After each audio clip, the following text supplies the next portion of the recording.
সকাল 10টা বাজে গেছে, তুমি উঠছো না কেন? তোমার ঘুমেরও কোনো সিস্টেম নাই, উঠারও কোনো সিস্টেম নেই। সারা রাত উলঙ্গ ছবি দেখে, নারী দেখে, জিনা ব্যভিচারের দৃশ্য দেখে নাফরমান ঘুমায় আছে। সকাল 10টা বাজে গেছে, উঠারও কোনো নাম নাই।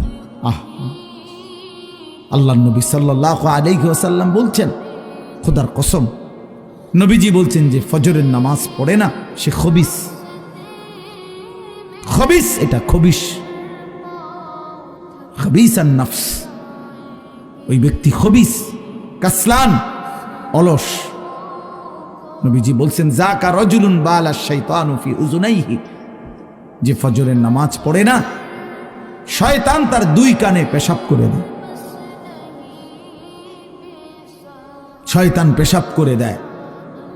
নবী সাল্লাল্লাহু আলাইহি ওয়াসাল্লাম বলেন, ফজরের নামাজ না পড়ে যেই নাফরমান ঘুম থেকে জাগে, ঘরের বাইরে বের হয়, সে শয়তানের ইবলিসের পতাকা নিয়ে বের হয়।